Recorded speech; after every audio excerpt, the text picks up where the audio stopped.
Rede Amigo Espírita, uma ferramenta de união, interação e divulgação do movimento espírita. Acessem www.amigoespírita.ning.com e confira nosso acervo disponível. Rede Amigo Espírita, divulgando, instruindo e unificando. Queridas irmãs, queridos irmãos, bom dia. Bom dia. Saudamos a todos os companheiros, companheiras que estão aqui nesta manhã de sábado, na USE de São José do Rio Preto.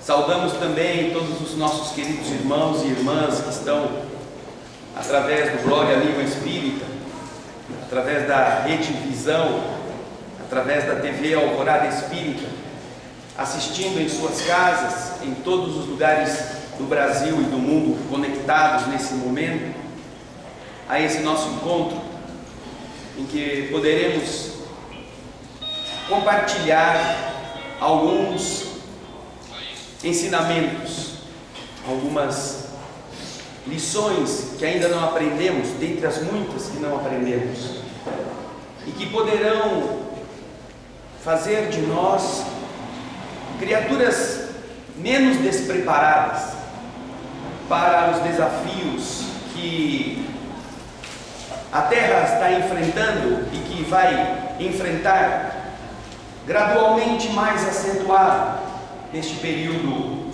de transformação importante.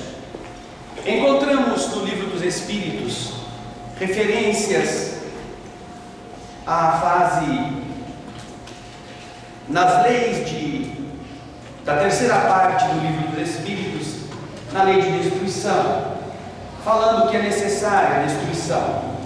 Acho que você precisa diminuir um pouco o microfone.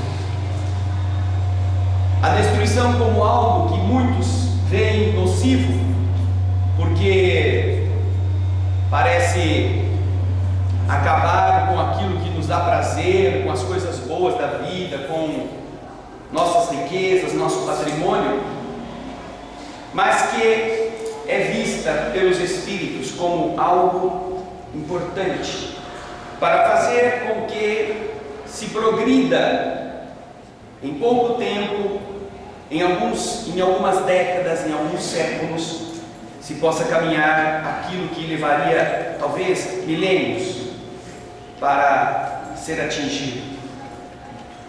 O grande problema, como fala lá na lei de destruição, é que nós nos incomodamos porque isso nos causa prejuízo. Perdemos as nossas coisas, deixamos as nossas posições, e isso nos incomoda, nos causa mal-estar. E quando falamos a nós, nos referimos ao ser humano, não é às conveniências das pessoas. Na pergunta 978 do Livro dos Espíritos, nós encontramos uma referência ao período futuro que o mundo espiritual revela a Allan Kardec, numa alvissareira época em que a doutrina espírita seria muito popular. Essa popularidade, entretanto, afirmam os espíritos superiores que organizaram este movimento de libertação da consciência, que é a doutrina espírita, não se conseguiria sem lutas. E no texto da resposta, os espíritos advertem que as lutas que seriam intensas, elas seriam muito mais contra o interesse do que contra a convicção. Essa frase é significativa, porque seja no movimento espírita, seja fora dele, essas realidades continuam. Nesta época em que o movimento espírita, os princípios espíritas estão se tornando populares, são objetos de novelas, de filmes, de palestras, de mídia, rádio, televisão, levando para todas as partes estas noções. E por que, sendo popular, levantaria lutas e contrariaria inteligências que se oporiam a este processo? Afirmam os Espíritos, seria assim porque haveria oposição mais por causa do interesse do que da convicção. Convicção é a noção lógica, o entendimento, capacidade do ser que pensa de conectar informações e com elas, entendendo a lógica das coisas, acreditar que aquilo é real, que aquilo faz sentido, que aquilo é bom, que aquilo traz consequências positivas. Quando uma pessoa está convicta de que determinados princípios são importantes, ela luta para vivê-los, ela se esforça para superar em si mesma as debilidades que seriam obstáculos para esta concretização de valores. A convicção na doutrina espírita é muito simples, porque é muito fácil. Fé raciocinada, fé que leva o ser humano a entender os motivos, as causas, os efeitos, os destinos. O raciocínio claro, naturalmente, é a ferramenta adequada para desvendar estes meandros que até então estavam envolvendo as questões da divindade, dos destinos. O raciocínio entende como lógica a estrutura criada pela inteligência soberana do universo, que não pode ser ilógica. A primeira definição que encontramos no Livro dos Espíritos, que é Deus, causa primeira de todas as coisas, inteligência soberana do universo, demonstra que, se é inteligência, apresenta-se a todas as coisas com regras que são entendíveis, que são inteligíveis. Portanto, Deus não poderia revelar-se aos homens por um caminho que ninguém compreendesse, que fosse misterioso, que fosse cheio de contradições. Então, uma doutrina que se apresenta exatamente nesse mesmo sentido, nessa mesma orientação, propicia que aqueles que foram oriundos da inteligência soberana do universo, constituídos, criados, gerados, modelados por ela, e que, portanto, funcionam nos mesmos processos que essa inteligência, facilmente, entendendo as leis, compreendendo o programa, compreendendo a estrutura, vão reconhecer que Deus só pode manifestar-se ao mundo desta maneira, não mais com ditames infalíveis ou ditames que pressionem as pessoas pela culpa, não mais condenando ninguém ao inferno eterno porque a pessoa roubou um pedaço de pão, não mais garantindo o paraíso a quem praticamente só abanou os mosquitos porque não os matou. Coisas que são ilógicas, que são irracionais e que ferem na consciência das pessoas o entendimento de um Deus que não pode ser assim. Muitos de nós chegamos à doutrina espírita exatamente por questionarmos nas religiões oficiais, tradicionais, certos dogmas, certas posições inflexíveis que colidem frontalmente com o senso lógico que a nossa mente já está capacitada, porque amadureceu, para observar na vida. Como colidem e você vai buscar orientação, a resposta é: não sabemos e não podemos dizer porque isso é mistério. E se isso serviu à mente embrionária, à mente infantil do ser humano por vários séculos, atingimos um momento em que ninguém mais engole isso. A convicção, portanto, que a doutrina espírita revela ou facilita é da sua natureza. É da sua natureza. E é este o conteúdo da resposta da pergunta 978. Será assim popular a doutrina espírita porque ela é da natureza. Que natureza? A natureza lógica de todas as coisas. Olhamos para o céu e entendemos o movimento das estrelas, que se pegássemos uma nave na velocidade da luz, morreríamos e ainda não teríamos chegado lá. De tão distantes que estão. Mas sabemos quando vai haver um eclipse na Terra, quando um determinado planeta vai se esconder atrás do Sol, quando determinadas galáxias vão colidir, podemos assistir de longe a explosão do cometa Shoemaker-Levy 9 em Júpiter, prevista com antecedência, porque é lógica. Não há, em termos de concepção filosófica, religiosa ou ética, algo que se iguale ao conhecimento espiritual. E se isso se vulgariza, as pessoas começam a ver: nossa, mas isso faz sentido. Nossa, mas isso explica tudo. Muita gente quer procurar você que é espírita para tirar uma dúvida. Por quê? Porque ela perdeu um parente. E em uma religião diz que esse parente está dormindo e vai dormir até o dia do juízo. Que coisa sem juízo, né? Deus criou o universo e todo mundo dorme. É uma hotelaria.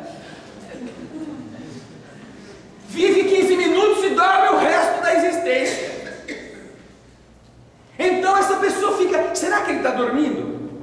O outro fala que essa pessoa agora, ela morreu, ou ela foi para o céu ou foi para o inferno. Mas só que esse indivíduo sonha com a pessoa, conversa com ela, escuta essa pessoa vir falar com ele. Ela não é espírita, mas o que ela está vivenciando colide, confronta com aquilo que estão dizendo para ela. Ou ela é louca, que é o que vão dizer se forem estas outras escolas religiosas abordar o tema, porque está vendo coisa que é impossível, e que aquele ser que ela está vendo, que é a sua vovozinha, santinha, do jeitinho que ela era em vida, na verdade é o Satanás disfarçado de velha, que veio para enganá-la, porque não é possível, porque aquela velhinha agora está roncando. Ou então, que ela está alucinada, que ela está precisando ir num psicólogo, que está com problemas mentais, precisando tomar remédio tarja preta, com um desses transtornos da psicologia de hoje, que não podendo se declarar espírita e não desejando fazer isso, fica inventando um monte de definições teóricas para tratar de coisas que, infelizmente, basicamente, estão enraizadas na influenciação espiritual, no desequilíbrio do pensamento, do sentimento e na conjugação dessas duas realidades. Como que essa pessoa vai sair? Ou no sanatório, ou de ser considerada endemoniada, procurando você, porque ele sabe que você é espírita.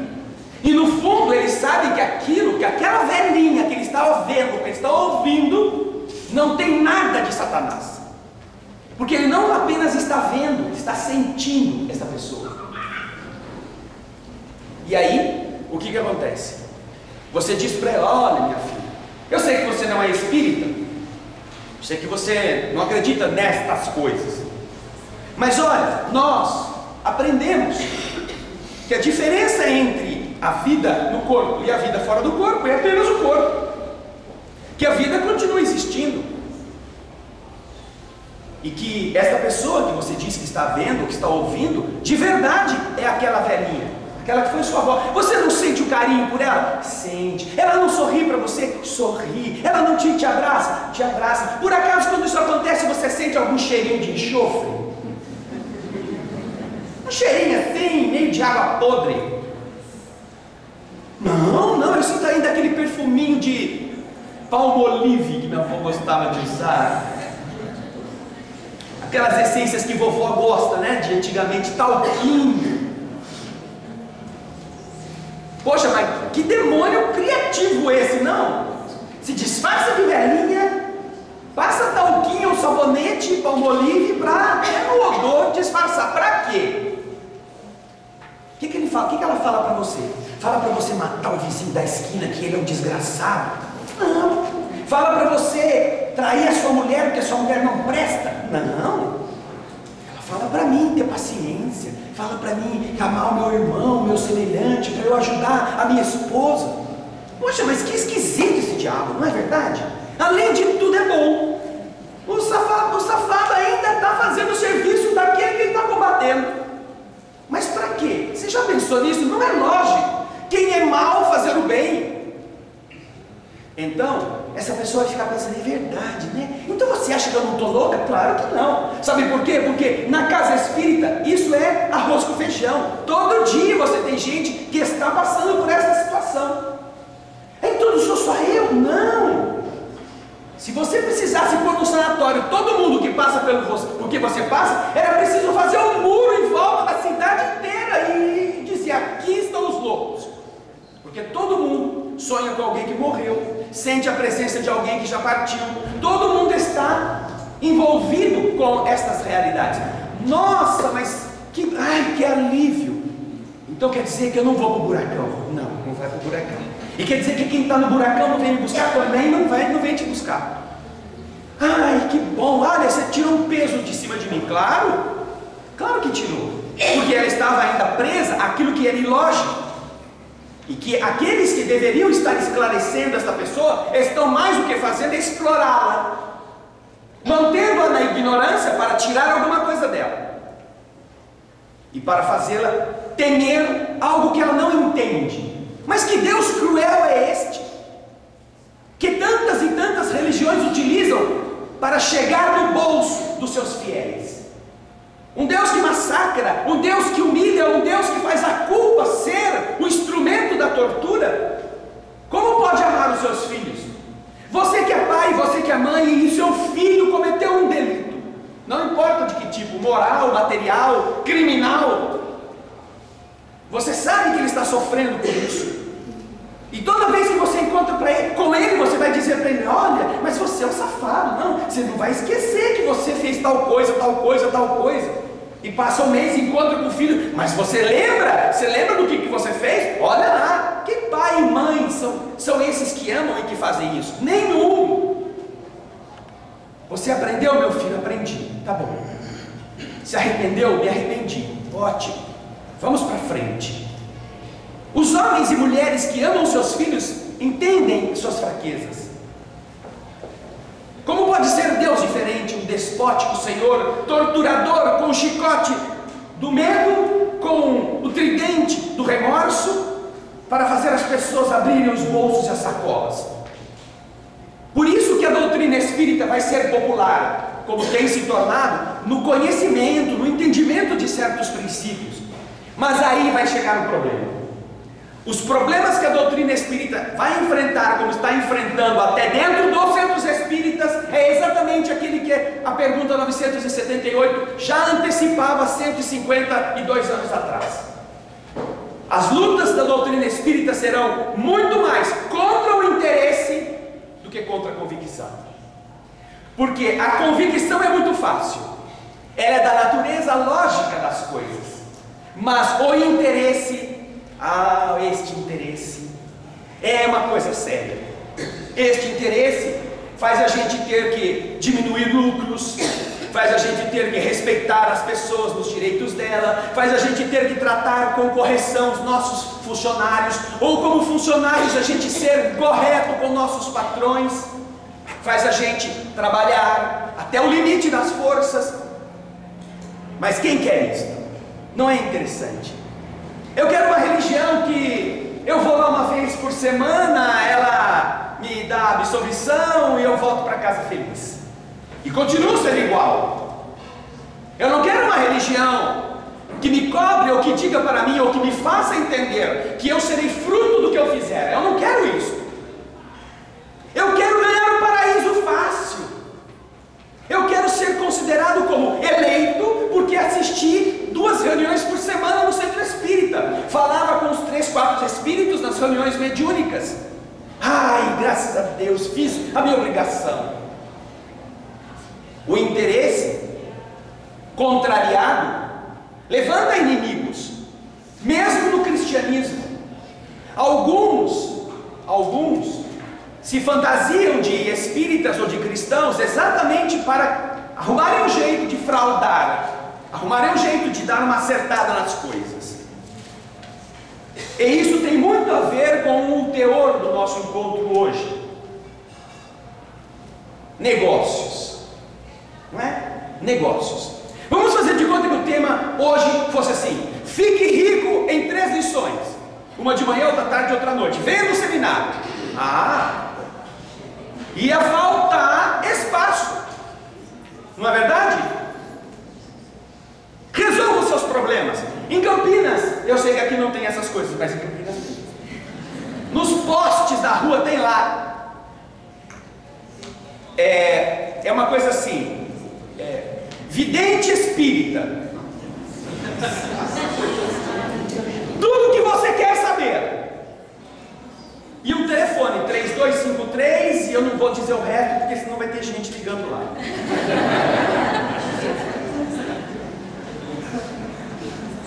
Nossa, essa pessoa deve ser um oráculo daqueles buraco negro, porque sabe tudo. Ela não diz casos amorosos, desfazer trabalho. Ela não, era mais genérica. Tudo que você quer saber. Quem vai ganhar o campeonato de futebol, quem que vai morrer semana que vem, ela sabe. Se você vai ficar rico, se você vai conseguir o marido ou vai conseguir a esposa, se você vai, ai, graças a Deus eu vou lá para saber se minha sogra vem mesmo para minha casa esse fim de semana. Como é possível alguém colocar num poste em vários lugares da cidade um aviso que promete revelar a você tudo o que você quer saber? Pior do que isso, sabe o que é? Vocês sabem. Vocês sabem, pior do que isso, o que é? É da de gente curiosa. Pagando.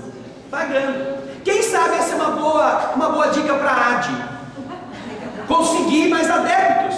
AD, tudo o que você quer saber. E não está mentindo, porque a doutrina espírita explica. Venha, colabore conosco. Você quer saber para onde você vai? Você quer saber o que você já foi no passado? Você quer saber o que vai acontecer com você? Então, se você não mudar, vai ter um câncer daqui a uma semana, um mês, um ano, 10 anos. Ou você quer paz na sua família? Então, se você fizer assim, assim, assim, se você estiver atento às leis do universo, que a doutrina espírita apresenta e que a AD se esforça em divulgar, você poderá ter paz no seu lar. Só que para este tipo, ninguém coopera. Ninguém ajuda, mas para ir na vidente que cobra 50, 100, 150 ou mais, o povo arruma um jeito, até com cartão de crédito paga, a mulher aceita. Cheque não. Cheque ela não aceita, porque ela sabe tudo, inclusive que o cheque não tem fundo. Tá vendo como ela é boa? Ela sabe tudo. Não vou receber com cheque porque é frio. Negócios. Que negócios são esses? Que produzem nas pessoas certas prevenções contra a verdade, certas prevenções contra aquilo que pode ser a salvação do seu espírito por milênios, daqui para frente. O que faz as pessoas não quererem isto? Me recordo uma história verdadeira. A imperatriz de Áustria era uma benemérita, e em seu país, na capital onde o Império Austríaco tinha a sua corte, havia uma moça, uma criança nascida cega, ou nascida não, ficou cega, muito jovem, muito pequena. E essa criança, mesmo cega, tocava piano. Aí cega tocando piano, o pai, inteligente, precisando sustentar a sua família, o que fez? Começou a apresentar a menina como uma coisa excêntrica, até porque a menina, pequenininha, era encantadora, ceguinha, tocando piano. E ela tinha o mesmo nome da imperatriz, Maria Luísa. E andando de cidade em cidade, apresentando-se nesses certames, ele obtinha ingresso, e com o ingresso sustentava a sua família. Algo que não era anormal naquele período, e também até hoje, em muitos lugares isso acontece. Exibir uma deficiência que produz tantas coisas bonitas que os próprios capacitados não são capazes de produzir, e obter ganhos para continuar levando a vida. E essa menina então se apresentava, mas era uma menina triste, naturalmente. Não conseguia enxergar o mundo. Havia perdido a visão inexplicavelmente muito cedo. Pai e mãe, entretanto, gostavam muito desse estilo de vida. E como tinha o mesmo nome da imperatriz, a imperatriz, condoída pela situação da família, instituiu uma pensão do governo para beneficiar a pobre da ceguinha pianista. Ela foi crescendo, chegou à idade jovem, tornou-se uma bela mulher e continuava tocando sem enxergar e recebendo a sua família o benefício do Império Austríaco. Quando se teve notícia de que um médico famoso para a época estava tratando de uma maneira diferente as enfermidades, Franz Anton Mesmer, usando do magnetismo, fazia com que pessoas que até então não conseguiam andar caminhassem, que não tinham condições de fazer certas funções orgânicas, as vissem normalizadas. E então, por sugestão de outras pessoas, marcou-se uma audiência ou uma consulta com o Mesmer no seu consultório. Levaram a moça, Mesmer observou, percebeu que o problema da visão não era decorrente de uma dificuldade biológica, porque a criança enxergava quando jovem. Algum fator havia bloqueado a capacidade de enxergar da menina. E ao estudar exatamente as forças do magnetismo, começou a aplicar as terapêuticas magnéticas em Maria Luísa. E depois de 3, 4 ou 5 sessões, eis que a mulher agora, a jovem Maria Luísa, recupera a visão. Volta a enxergar. Que coisa linda, não é? Você imaginar o ser humano que não tinha condições de ver o mundo, que é o sonho de qualquer cego, agora poder retomar a sua vida. Isto foi fantástico. Todo mundo conhecia essa virtuose do piano. E naturalmente, o nome de Mesmer ganhou ainda mais importância, até no magnetismo, que então não era lá considerado muito certo, muito aceito. Mas passados alguns dias, algumas semanas, eis que no consultório de Mesmer uma cena intrigante está acontecendo. Maria Luísa sentada diante da mesa, e ao seu lado o pai e a mãe, indo ao médico para reconhecer os seus méritos, não, para dizer ao médico como foi importante ele ter se dedicado à moça, não, estavam lá para se queixar, porque desde que a menina, que era cega, passou a enxergar, o Império Austríaco suspendeu a sua pensão, e eles não teriam mais como sobreviver folgadamente como então viviam, se a filha deles não voltasse a ser cega. E então começam a discutir com Mesmer, que eles queriam que Mesmer desfizesse o que havia feito, que Maria Luísa voltasse a ser cega, para que eles não corressem o risco de perder a pensão. E isto tudo acontecendo diante da moça. E Mesmer obviamente se recusa, porque é uma proposta indecente. E daí segue uma discussão. Altercam-se as vozes, eleva-se o tom, o pai com Mesmer, a mãe com Mesmer, e numa discussão acalorada, que tinha por objeto a cegueira de Maria Luísa, a discussão termina quando Maria Luísa, chorando, informa a eles que ela estava cega de novo. Por se ver como o objeto principal daquela discussão e da infelicidade daqueles homens, de novo, o bloqueio psíquico que a mantivera cega por tantas décadas, agora se apresenta, e ela volta à cegueira.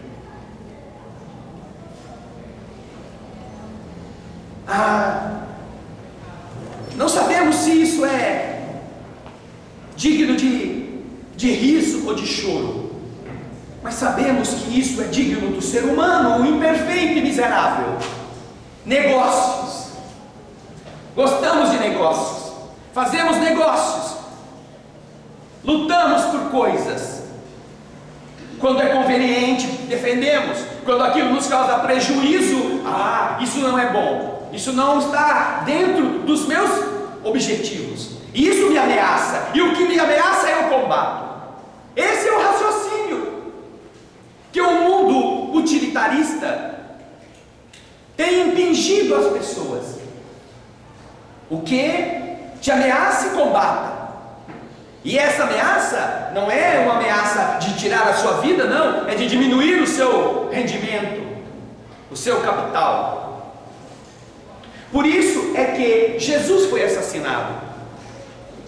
Por isso é que Gandhi foi assassinado. Por isso que Sócrates foi assassinado.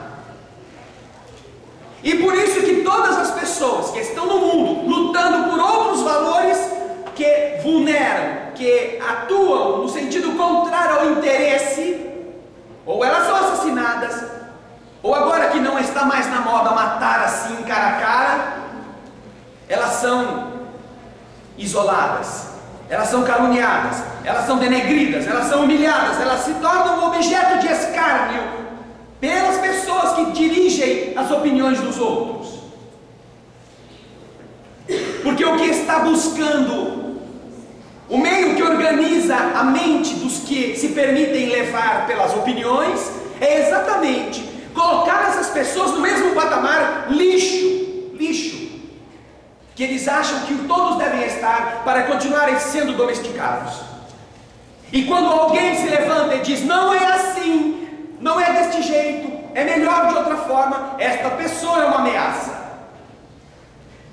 E como ameaça, então vamos fazer o que a gente consegue fazer para acabar com ela. Chico Mendes foi vítima disto. Dorothy Stang foi vítima disto. E há muitos outros que são vítimas disto. Tivemos recentemente aquele evento triste, lastimável, da jovem, da menina estuprada por um outro infeliz, e que, engravidando de gêmeos, levada ao serviço médico que constatou o seu estado de gravidez perigoso, interrompe a gravidez e a autoridade eclesiástica excomunga quase todo mundo. Excomunga não, apenas diz que é isso que acontece, porque não foi o pobre do arcebispo quem excomungou, ele só falou, olha, quem faz isso, a igreja, a lei da igreja excomunga. E o que fez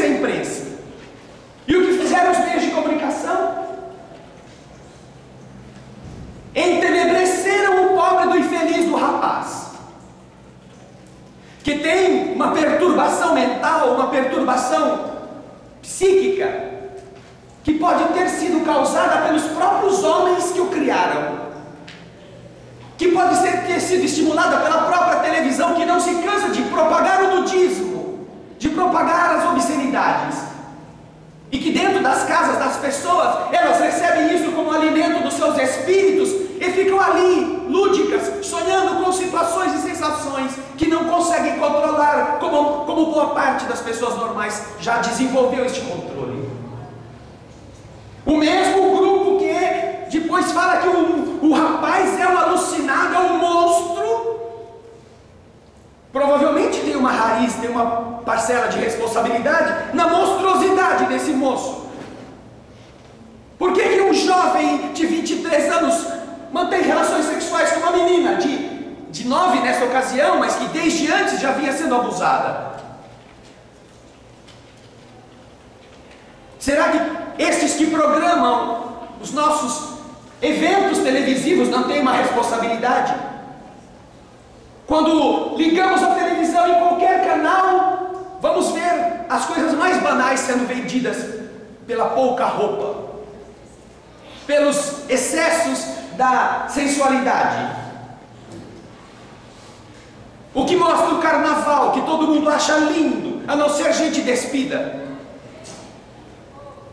Ah, mas aqui é folclórico, isso traz muitas divisas para o país. A esse preço, ao preço de irmãos de outros países abastados virem em excursão para terem relações sexuais com meninas de 11, 12, 13 anos. Isso é assim porque não é com a sua filha. É folclórico, isso traz divisas, porque não é você na sua carne que está tendo que pagar este preço.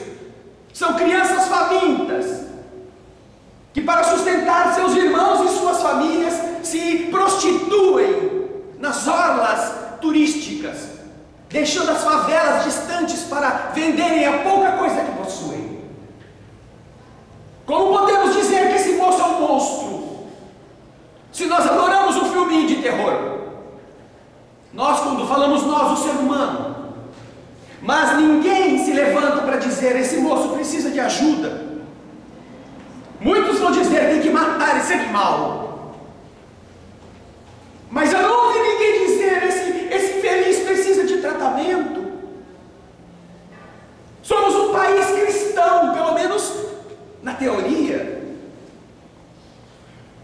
Pobre da menina, é claro, mas vamos um de cada vez. Qual foi o grande motivador da formação de opinião, ou da manipulação da opinião? Que o moço não presta, que tem que ser preso, encarcerado, se possível morto. Que a menina inocente é a vítima central, como é, mas aí se pergunta, coisa que pouca gente perguntou: onde estava a mãe dessa menina? Se o rapaz que morava na casa já abusava dela desde os 3 anos, agora descobriu-se porque ela estava grávida. Mas onde está a vigilância dos adultos? Não só da mãe, dos outros parentes, das outras pessoas. Que cuidados a sociedade estava garantindo a esta criança? Que proteção estava dando a ela? Estamos aqui falando de coisas das leis do mundo espiritual, mas não sabemos se aqui perto, em qualquer semáforo, em qualquer desses bairros por aqui, não tem uma criança sendo estuprada para ganhar uns troquinhos. E o que vamos fazer? Vamos assistir palestra. Por que nós não vamos fazer creche? Por que nós não vamos cuidar de seres em situações tão difíceis? Ah, porque isso dá trabalho, isso precisa de ganho, de recursos, isso dá gasto. Nós temos aqui nosso querido Oswaldo de Mirassol, e aqui temos nessa cidade outros irmãos de outras casas espíritas que tanto se dedicaram a modelar a infância, e sabem eles quanto difícil é obter recursos para fazer com que essas crianças não sejam vítimas dos grandes, dos que estão tão inteligentes, que sabem ganhar a vida, que sabem discernir as coisas. Sabe Ele pessoalmente, e sabem vocês quanto custa cuidar da vida, para que a vida floresça. Quem estava cuidando dessa menina? Quem estava velando pela sua condição? Não tinha interesse mesmo, em que ela fosse alguma coisa melhor. Estava levando, pois, no mundo talvez, e nas dificuldades naturais da pobreza, tinha que trabalhar de manhã, de tarde, de noite. Aí vem a mídia falar mal do arcebispo. Para quê? Porque isso faz parte do processo. Como manter todo mundo idiota, ignorante, se não acabando com as coisas boas que podem melhorar a vida das pessoas? Porque eles, ao falarem mal daquele homem, eles não estão induzindo você a pensar que aquele homem não está sabendo o que está fazendo. Eles estão dizendo para aqueles que acreditam em alguma coisa daquela religião que é muito boa, que aquela religião não presta. Ao combaterem a ação dessa autoridade eclesiástica que teve uma infeliz manifestação, você pega os comentários de quem estava lá e quem escreveu nos diversos meios de comunicação comentando aquilo, falando: eu já não aguentava mais essa igreja mesmo, agora que eu não vou mais nela, agora que ela não presta. Quem se lembra que Jesus, que essa igreja defende, a igreja católica, quem se lembra quem falou Jesus salvou a mulher do apedrejamento, uma adúltera, que havia sido flagrada em adultério? O Senhor a defende da sanha ignorante dos que eram autoridades. Ninguém se lembra disso, porque não é este o plano. Não é conveniente que as pessoas tenham esperança na fé que elas têm ainda em uma determinada igreja. Não é conveniente. O conveniente é todo mundo pensar que nada presta, que a ação daquele homem é a ação do catolicismo, do cristianismo católico, que o Jesus estaria fazendo isso, quando não é nada disto.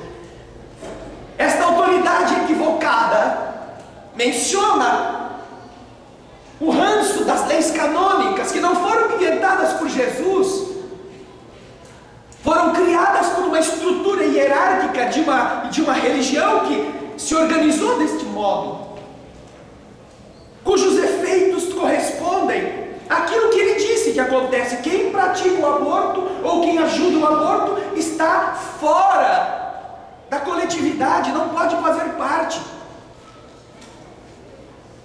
não pode.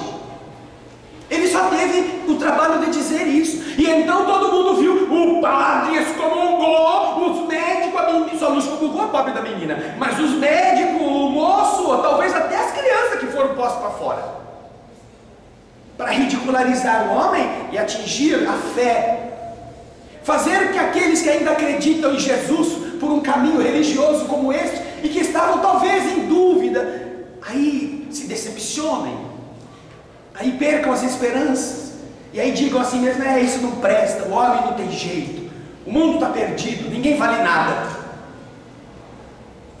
Tivemos um outro exemplo há não muito tempo, que graças a Deus pararam de falar, que foi o do nosso irmão Henri Sobel, rabino, ajudando o seu povo e o nosso povo, fazendo bem para as pessoas, cooperando com o mundo melhor, 20, 30, 40 anos, e aí alguém flagrou pegando umas gravatas,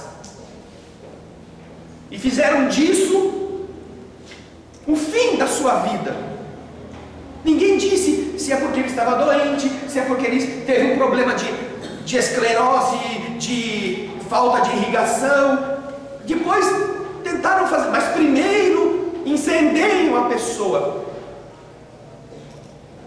e depois alguém vem com uma desculpinha, uma notícia que pode ser a verdade, mas que soa como uma desculpa dessas mal arrumadas. E então, quem ganha com isto?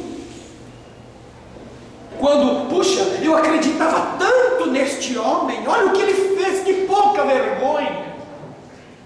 Não tem mais em quem acreditar, porque infelizmente as pessoas, erradamente, elas depositam suas esperanças na dignidade dos outros, em vez de depositarem na sua própria. São os outros que têm que ser limpos, que têm que ser corretos, que têm que ser justos, porque eu os admiro. Não sou eu. Quem me dera. O dia que eu for como ele, eu vou estar feliz. Mas não quero fazer nada para ser como ele, porque não me interessa.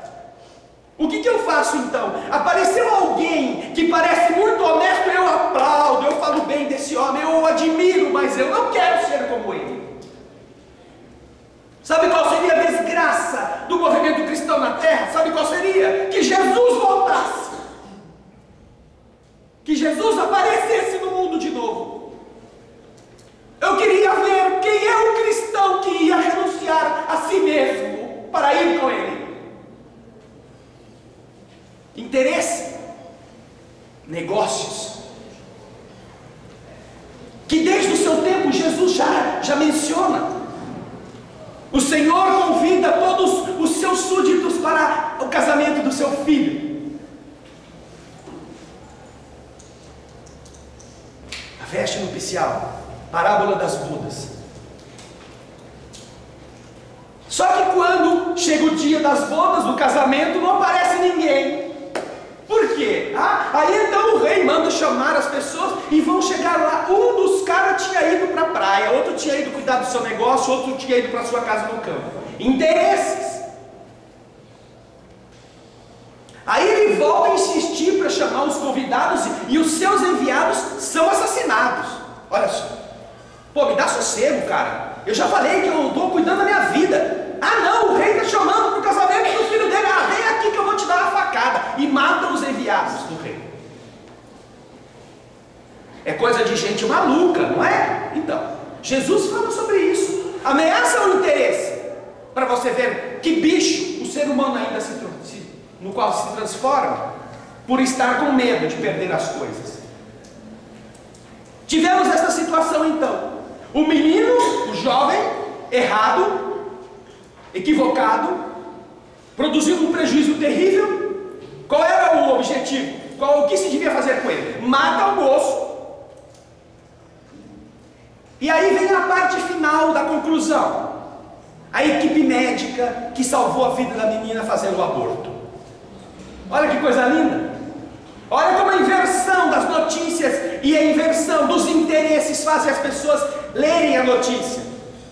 Um jovem com 20 e poucos anos estupra uma menininha inocente,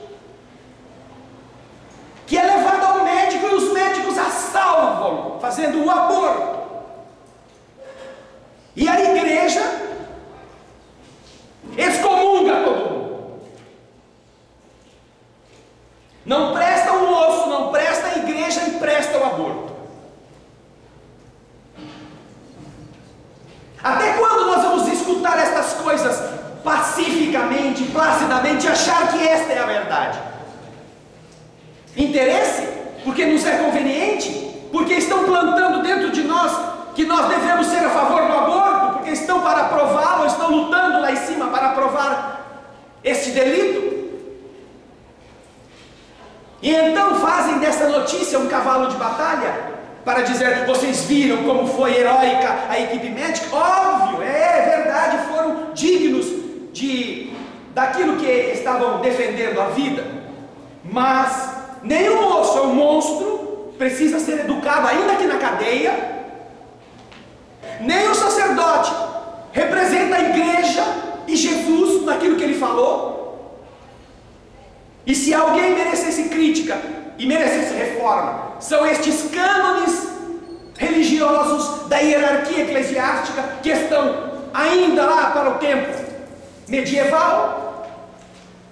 E quem merece os elogios como criaturas enobrecidas, como médicos, devem recebê-los, mas sem nos esquecermos que o aborto não é a solução das desgraças da humanidade. Pode ter sido naquele momento, como a própria doutrina espírita reconhece ao falar deste tema, pode ter sido para salvar a vida da mãe, como diz lá a pergunta 350 e alguma coisa do Livro dos Espíritos. Salva-se a vida daquele que já existe, sacrificando-se daquele que ainda não existe, no caso do risco da gravidez para quem a está sustentando. Autorização do plano espiritual, melhor, reconhecimento de que é lícito interromper a gravidez nestes casos. Mas o que parece? Parece que a mídia não tem nada a ver com o estuprador, que os meios de comunicação não têm, são santos inocentes que não fazem nada mais a não ser pregar o amor ao próximo, a fraternidade, as virtudes morais, e de repente um maluco que não assiste televisão vai contra tudo isso.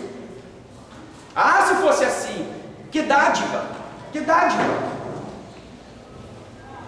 Nós não estamos vendo maciçamente empenhada a defesa na televisão e nos meios de comunicação disto que está acontecendo nesta região, que ainda ontem à noite conversávamos com o Paulinho, da quarentena, ou sei lá que nome se dá, aos rapazes e jovens, que as autoridades estão obrigando a ficar em casa de madrugada ou de noite, o que produziu um declínio acentuado da criminalidade. Nós não vemos a mídia defender com unhas e dentes a proibição de ingestão de bebida alcoólica para os motoristas que vão sair bêbados e matar os outros com os seus veículos, porque eles podem, eles são ricos, eles têm poderes, eles podem assassinar velhinhos em ponto de ônibus, crianças brincando com seus cachorros, ou trabalhadores honestos que estão esperando voltar para casa. Eles podem. Enche a cara. Por que eu vou infringir o direito da pessoa beber, mesmo que ela mate os outros? Não, a gente não vê ninguém empenhado maciçamente, a imprensa, a mídia, para fazer com que certos valores essenciais, com cuja noção singela diminuiu-se o número de mortes e o trabalho de equipes médicas de ortopedia em todos os hospitais em mais de 40% nas primeiras semanas em que isso foi adotado. Isso é bom ou é ruim? Você não ter tanta gente atropelada, tanta gente morta, tantos acidentes, é bom ou é ruim? Só porque ninguém naquele período, com medo da fiscalização e da polícia, parou de beber e dirigir. Isso é excelente, na minha opinião, a não ser que a gente seja favorável a gente continuar fazendo o hospital. Vamos continuar, deixa o povo beber, a gente faz mais necrotério, mais cemitério e mais hospital, e a gente arruma mais bandagem para poder dar conta de todas as fraturas e de todas as mortes. Nós não vemos isso. Recentemente o governo do estado de São Paulo baixou aquela lei, ou sancionou a lei que proíbe fumar em restaurante. Que coisa melhor do mundo? Fumar no lugar adequado para quem gosta disso e não do seu lado quando você foi jantar. Você cuida da sua saúde, você come comida orgânica, você anda mais quilômetros para pegar leitinho que não foi processado, porque a vaca é santa lá onde você vai buscar o leite. Aí vai no restaurante e senta um infeliz do seu lado e a primeira coisa que faz é acender um cigarro. E vocês já notaram que a fumaça adora quem não fuma? A fumaça ela é teleguiada. Eu acho que quem fabrica o cigarro deve pôr alguma coisa para atrair gente para ser fumante, porque a fumaça vai bem no nariz do fulano que não fuma.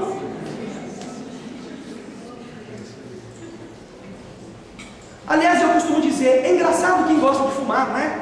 Por quê? Porque você vê um fumante guiando, ele abre um pouquinho o vidro dele, não é? Deixa um pouquinho do vidro aberto, põe a mãozinha assim meio com o cigarro para fora, dá uma tragada e joga a fumaça fora do vidro. Ele deveria andar de vidro fechado.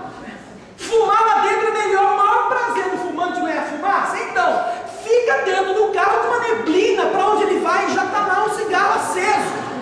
E ele respira a fumaça sem precisar ficar pondo. É como esses telefones que você fala, não pode usar o telefone guiando, então tem esses negócios, você põe e fala com o carro assim, o telefone você toca, a pessoa fala com você, e você vai falando e a pessoa escutando numa boa.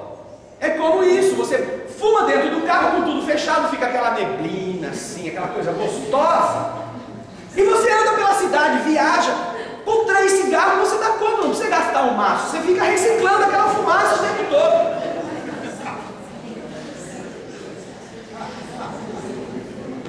Agora, se você não está como motorista, você tem outra maneira. Pega um saco de sanito, põe no bolso, acende você chupa cigarro, a fumaçona, e joga no saco de sanito, e tampa ele, e vai andando. Quando acabou aquele cigarro, você tem toda a fumaça. No segundo do outro, não precisa acender outro cigarro, já está lá. Não tem uns mocinhos que cheira cola, cheira essas coisas? Não. Mas depois volta a fumaça para dentro, economiza. E não polui. Efeito estufa também produzido pelo cigarro. Defendemos a ecologia. Como é que o fumante defende isso? Se ele é uma fábrica de fumaça. Então a lei foi aprovada. Nos restaurantes não pode mais ter fumante. E olha, eu não vi ninguém falar que bom, maravilha, graças a Deus.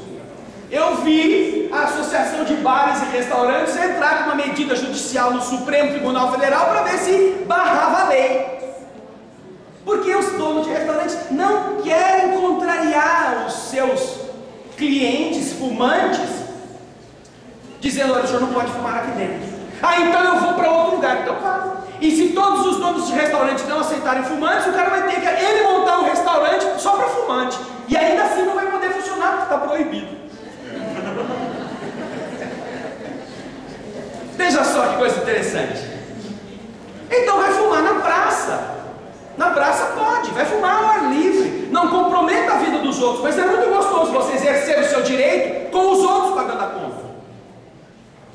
Outro dia estávamos conversando sobre esse tema e nós nos lembramos de uma situação. Olha que engraçado, você vai na praia, chega lá, ai, vou respirar a brisa do mar, que coisa maravilhosa, chegou cedinho. Ainda os siris estão tudo ali, tomando conta ainda na praia, porque depois eles vão tudo para dentro dos caranguejinhos, né? Eles se escondem.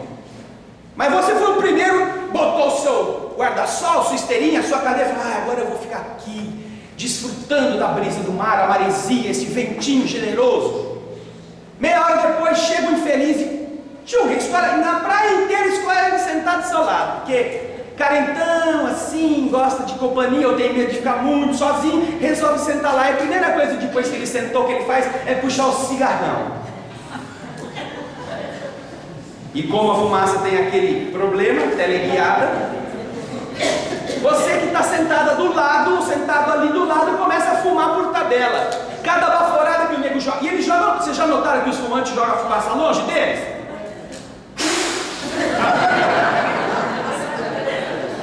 Põe no bolso, guarda no, né? Pra quê? Se o negócio é bom, fica com ele. Não. E olha que o vento da maresia joga no seu nariz. Você fala: com tanto lugar para esse infeliz fumar, até debaixo d'água, por que ele vem sentar do meu lado para fumar? Aí você fala: ô do cigarro, ô Piscite. Vocês lembram disso, né, Piscite? Será que dá para o senhor fumar para lá? Porque eu vim aqui porque eu quero respirar ar puro. Você está incomodado? Leva suas coisas para lá.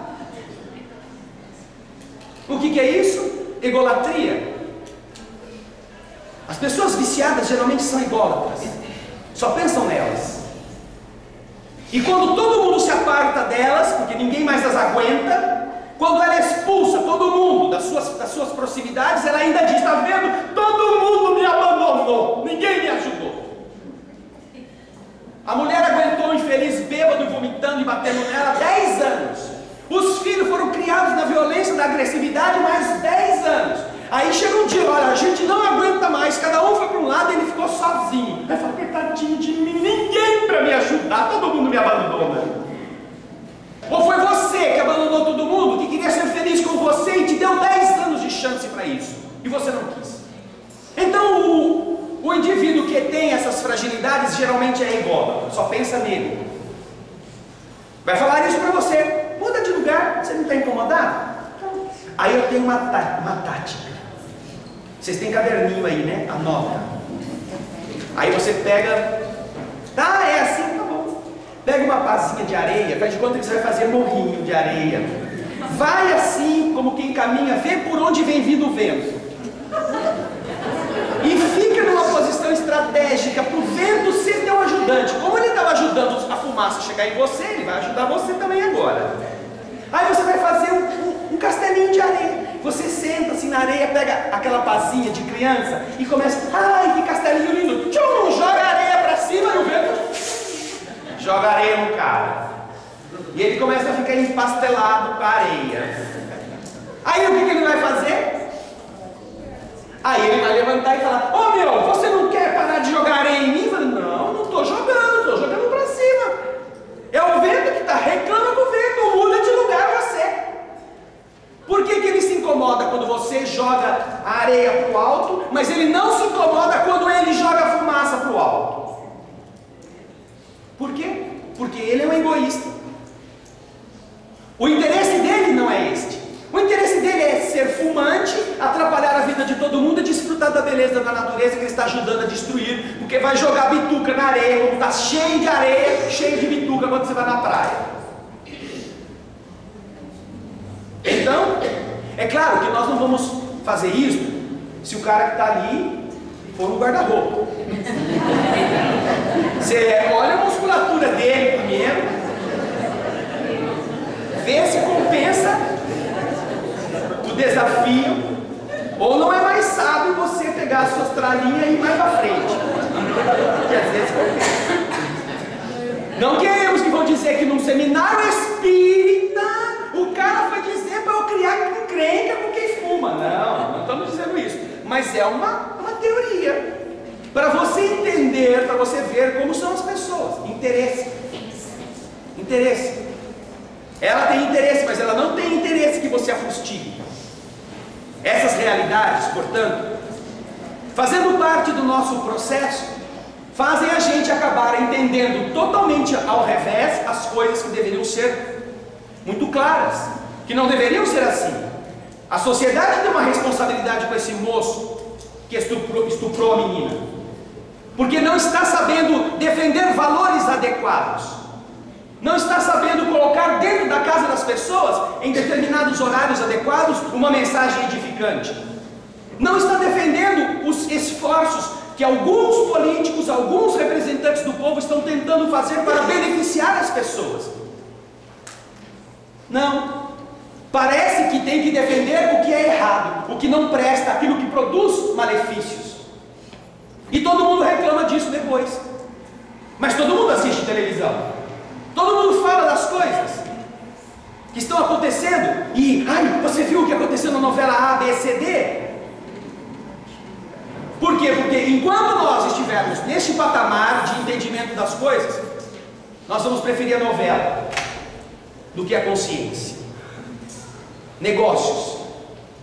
O que é um ato religioso? Ato religioso o que é? Para vocês acordarem. Disseram que vai ter comida depois, eu não tenho certeza.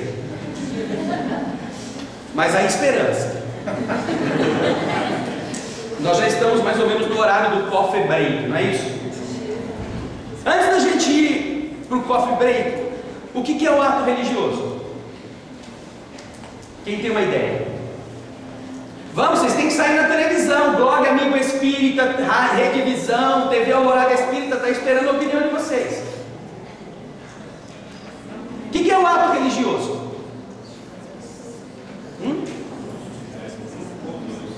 Ato religioso. Eu vou num ato religioso. Você vai onde? Onde? Vocês não vão em ato religioso? Estão perdidos, hein? O que vieram fazer aqui hoje? Ato religioso. Uma missa é um ato religioso? É. Um culto evangélico é um ato religioso? É. Uma reunião de oração na casa espírita é um ato religioso? É. Nós temos essa ideia, não é? Ato religioso. Negócios e ato religioso. Vamos ver se isso de verdade é assim. Acredito que agora vamos fazer um intervalo. Eu não sei se a organização já está A organização do seminário já está pronta para isso? Alguém pode me informar, por favor?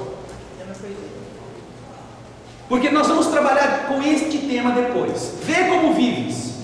É o tema do nosso seminário. Negócios e ato religioso. Nós temos orientação dos Espíritos a esse respeito. Temos orientação profunda para que nossas existências tenham uma outra dimensão, mas não no sentido de a gente dizer para os outros, e sim no sentido de a gente aprender a pensar sobre isso.